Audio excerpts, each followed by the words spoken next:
¿cómo podemos leer esta, digamos, este pilar económico, detonante económico que pretende darse en el sureste, y por qué precisamente en el sureste del país generar este proyecto económico y no en otra zona, pues, de nuestro México?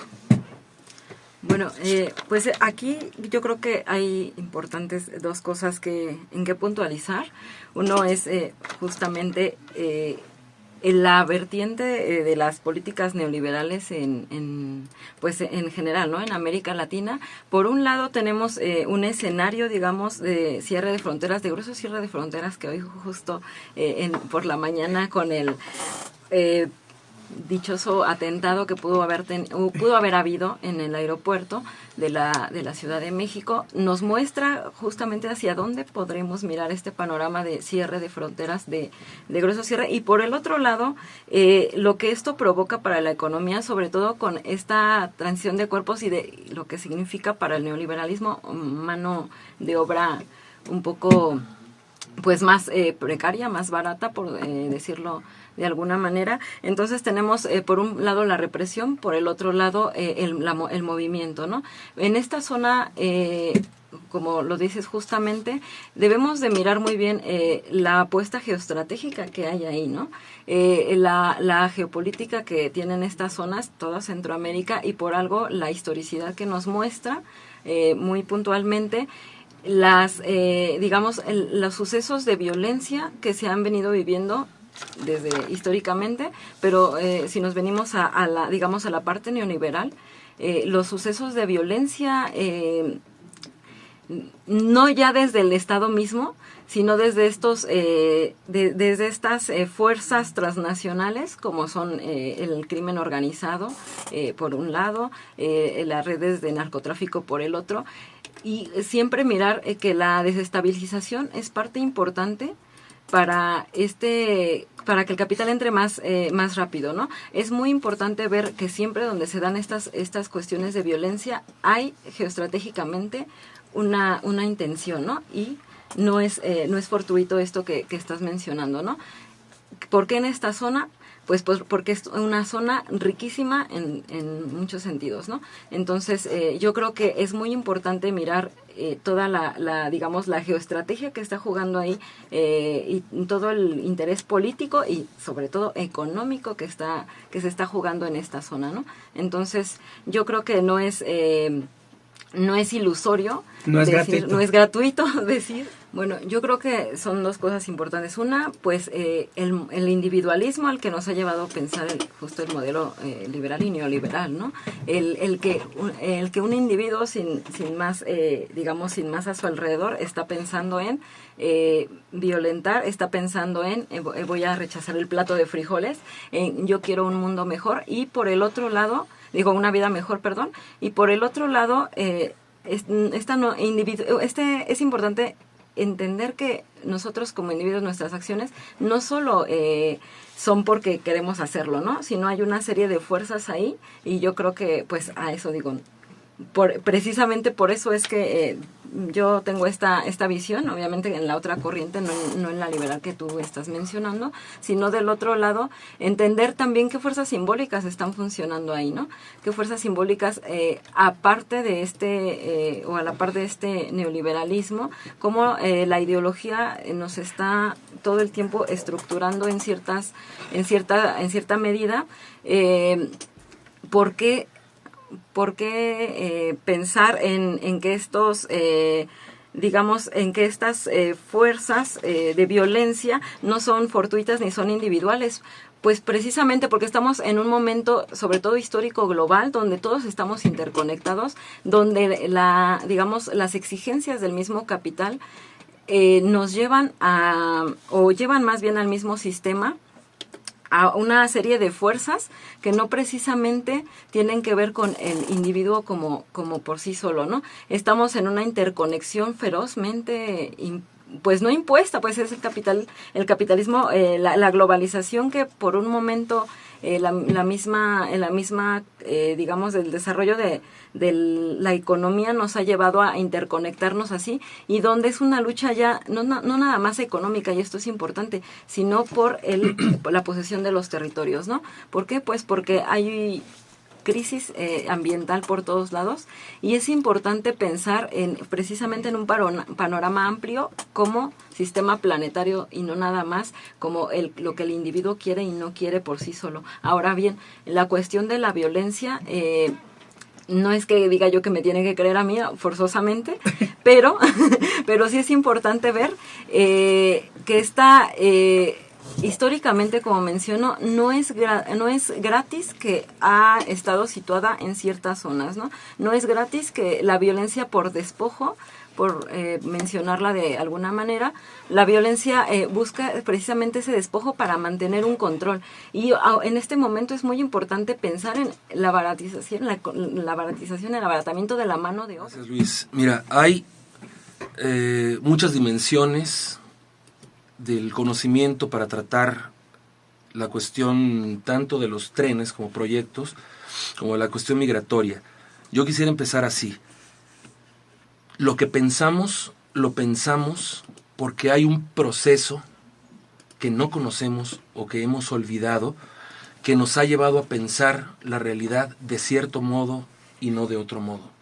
Es decir, que el pensamiento no solo está ahí como una función cerebral, la realidad no solo está ahí y simplemente el pensamiento la capta y la transforma y la reflexiona. No.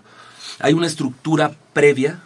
Hay formas intermedias. Hay formas intermedias y hay también un proceso que nos ha llevado a estructurar el modo en el que captamos lo real.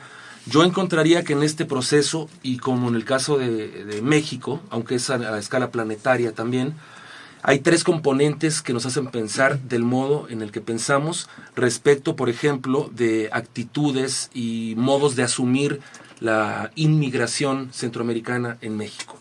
Una sería nuestra historia colonial. En nuestra historia colonial se fincan las bases de cómo hoy consideramos, reflexionamos, pensamos al otro y sobre el otro. En la colonialidad, que es un estado, ¿no?, donde una potencia accede violentamente a otros territorios y ocupa a la gente que vivía en esos territorios, principalmente como fuerza de trabajo, pero también a la cual le impone un precedente cultural de la metrópolis, de los países grandes, de los países que invaden. Bueno, en nuestra colonialidad nosotros hemos adoptado la mirada que tiene Europa sobre nosotros mismos. Y nosotros consideramos a Europa, y por extensión Canadá, Estados Unidos, Occidente en general, como el referente al cual quisiéramos llegar. Es decir, si nos miramos en el espejo y no coincide nuestra, como diría Bolívar Echeverría, blanquitud con lo que estamos viendo, tenemos inconsciente o conscientemente un sentimiento de rechazo, de autorrechazo. Entonces, primero, el componente de nuestro pensamiento está determinado por la historia colonial que hoy, a raíz de esta crisis, de estos flujos migratorios masivos, está saliendo pero que nunca se ha ido. El segundo componente sería el nacionalismo, es decir, la emergencia de una ideología en el nacimiento de los estados-nación, que en América Latina se va consolidando por ahí de la mitad del siglo XIX, y nos surge la idea de qué es lo mexicano, ¿no? Empezar a vernos con nuestros ojos mismos, pero siempre, como dicen algunos teóricos, con un cierto criollismo epistemológico. Es decir, un México donde somos ciudadanos, donde es un México liberal, porque triunfa el liberalismo en la segunda mitad del siglo XIX, y un México que rechaza sus orígenes precolombinos, premoctezumísticos, premodernos. Es decir, todo el acumulado de los pueblos, de las civilizaciones que teníamos en México, hay un rechazo que se suple con la idea de que simplemente somos mexicanos en general y somos ciudadanos en general. Este segundo componente lleva también en pleno siglo XXI a una actitud chauvinista respecto de quién es el extranjero, cuando el extranjero es pobre, es moreno y no es europeo. Porque ante el extranjero blanco, burgués, europeo o sajón, se tiene otra actitud, que generalmente es una actitud de sumisión. El tercer componente de nuestro pensamiento, del modo en el que estructuramos la captación de la realidad, es la ideología, pues, del capital, ¿no? El liberalismo es el brazo armado en lo ideológico del capital, y nosotros liberalmente también tenemos hasta el tuétano introyectado un modo de vida burgués, donde el otro puede y debe ser utilizado si es sujeto de explotación. Pero en el sujeto explotado, lo que acontece es que también él se siente útil cuando es sujeto de explotación para otro. ¿Para qué otro? Bueno, para el que tiene los medios para explotarlo. Y por extensión, para los países, en esta división que se encontró en América Latina y se teorizó sobre el centro y la periferia, en la cuestión aspiracional de los centros, ¿no? Ser como el centro. Entonces, según pienso, estos tres componentes invaden toda la captación de lo real que tenemos hoy. Quiero leerles, en la Coordinación de Servicios Estudiantiles, hicimos una campaña, una colecta para las migraciones, principalmente hondureñas, y en general la recepción que se hubo en cuanto a comentarios es la misma que vemos en las redes sociales en todo el país, y quiero leerles un comentario, no diré el nombre, no sé si es guasemita, compañero o no, pero fue directo a la página de la coordinación. Dice: perdón, quieren que donemos acopio para extraños invasores, cuando en Nayarit se necesita ayuda urgente para atender a más de 180,000 damnificados. No se pasen, me cae. Lo siento, pero después de enterarme de que estos ingratos tiran y desprecian la comida y el agua que el pueblo mexicano les da, no van a contar conmigo. Acotando pues precisamente los comentarios de ambos académicos, me parece a mí que también podríamos abonar primeramente lo que decía Gramsci, ¿no? De la hegemonía y dominación, es decir, bajo esta idea del llamado status quo, o qué representa esta construcción ideológica, esta construcción que viene interiorizada, donde el individuo no es capaz de confrontar posturas ideológicas por las condiciones materiales e históricas en las que vivimos, pues digámoslo así, existe solo una visión del mundo, y en esta visión del mundo representa evidentemente una construcción económica que se aparta mucho pues, de la condición histórica, de una condición ideológica, de la llamada cosmovisión, es decir, en el contexto de nuestro país, cómo se aparta precisamente esta construcción histórica, cultural, de los pueblos originarios, donde representa o donde se contrapone la idea de libre mercado frente a nuestros usos y costumbres.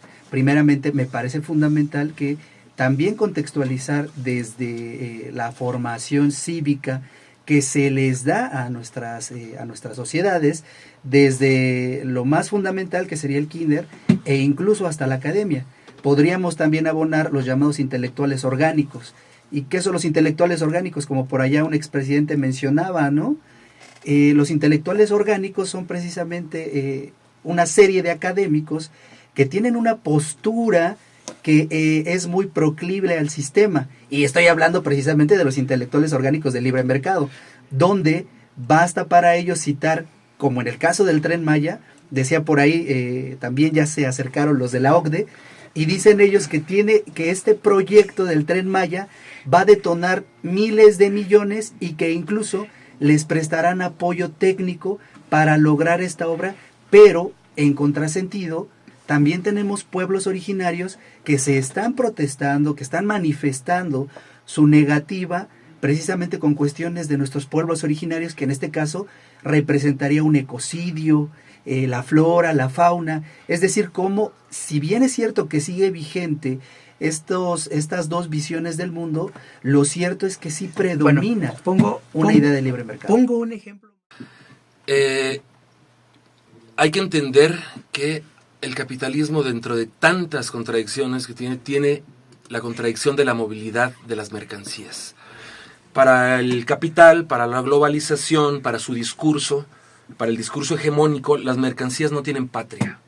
Son universales, deben fluir, porque entonces estamos en contra del estatismo y el nacionalismo que generan chauvinismo y hasta en fascismo. Me río un poquito porque hoy Trump, bueno, no hoy, sino Donald Trump, y particularmente hoy Donald Trump, lo que dice es cerrar las fronteras. Claro, ahí está la cuestión.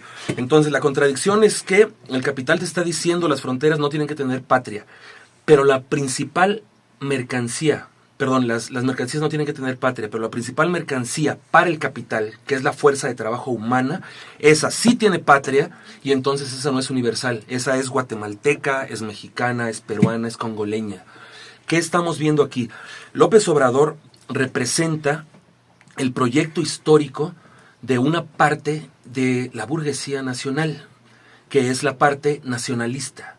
La parte que, igual que aconteció en Estados Unidos con Trump, se ha visto perjudicada por una apertura irrestricta y dramática hasta para el capital nacional de las fronteras.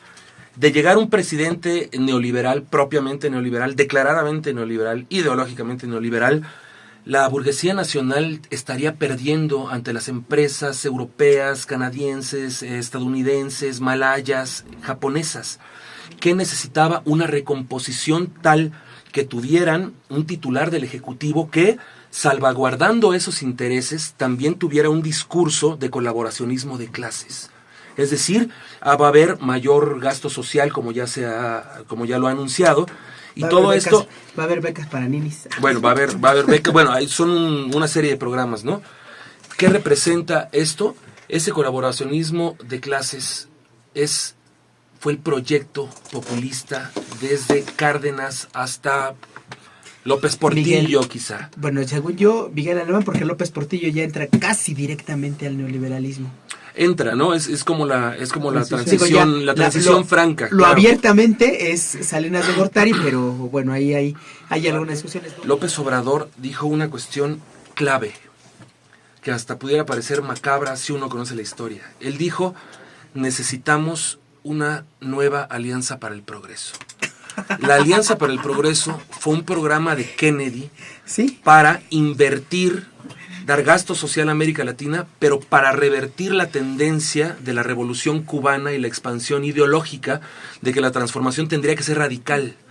Cuando está esta influencia de la revolución cubana, Kennedy crea esta Alianza para el Progreso y entonces ¿qué hace? Tratar de contener el descontento, pero vía estatal, financiamiento, gasto social, atención de la salud pública, esas cuestiones. ¿Para qué? Para que los pueblos no desbordaran a sus propios dirigentes y tuvieran demandas de reivindicación popular y radicales, ¿no? Esa es la idea de López Obrador.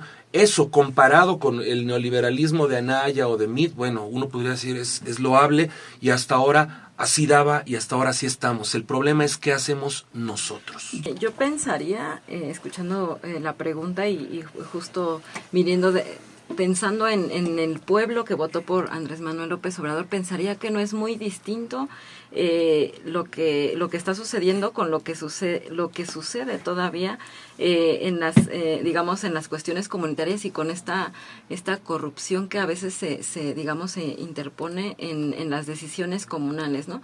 Digo, yo que vivo en el Estado de México te puedo decir que lo que eran los ejidos en ese momento, por la decisión y por la anteposición de una persona miembro de estos comités ejidales, que había ocupado un discurso no muy distinto al que Andrés Manuel López Obrador ocupó, y que de repente cuando se venden todos estos ejidos, sucede que pues la realidad era otra, ¿no? La realidad era, vamos a venderles a $1,000,000 por decirte una cantidad. El pueblo se alebresta, ¿no? De, no, pues sí, es mucho dinero.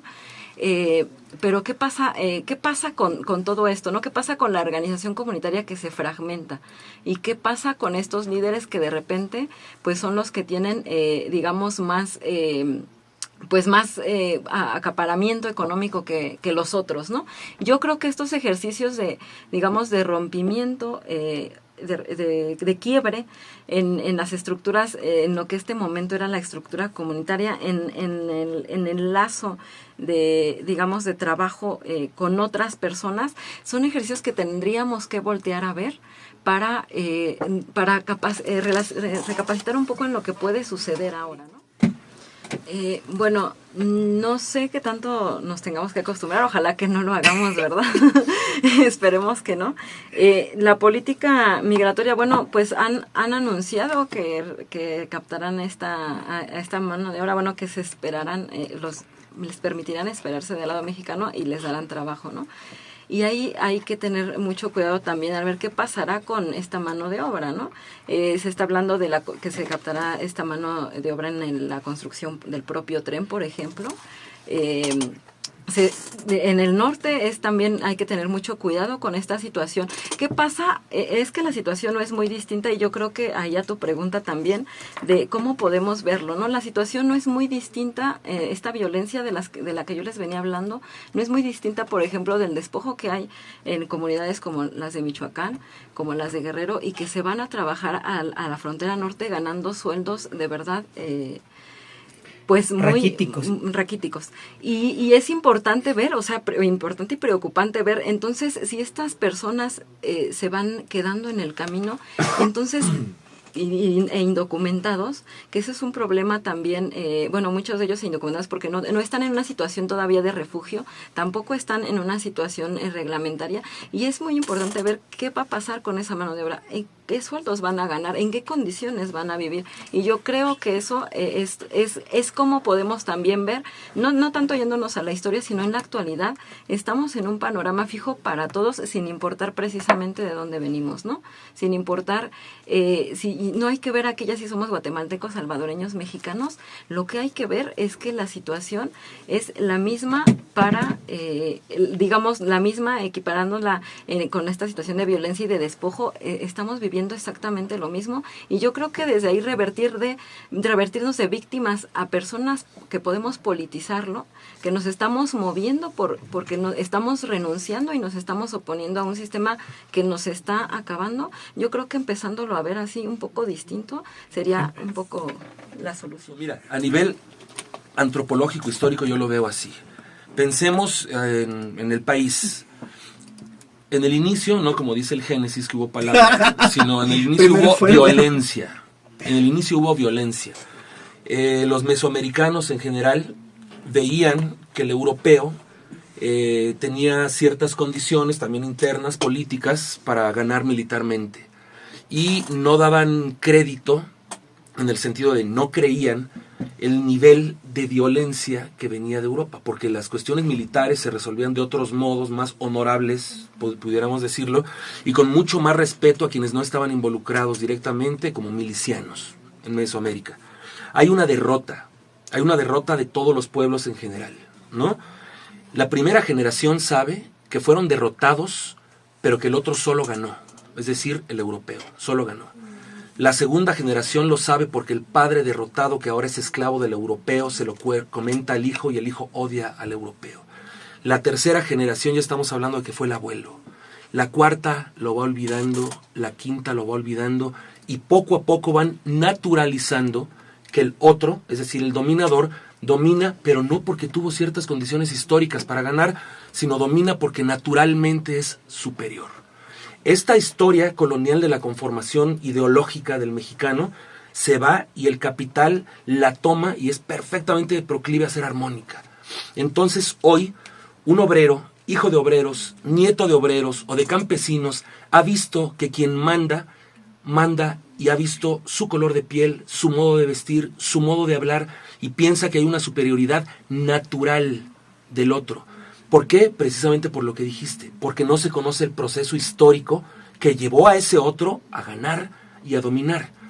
¿Qué inventa ese otro, el que domina? Inventa un discurso donde le atribuye al derrotado, al pobre, al explotado, al excluido, una historia donde ese pobre, derrotado, pobre y excluido es responsable de su situación.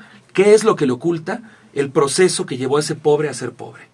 Y segundo, ¿qué le oculta? Que hay una relación que sostiene el Estado principalmente para que quien mande siga mandando y que quien obedezca siga obedeciendo. Yo sigo con varias, un poco para ahondar en este punto que precisa nuestro maestro Iván.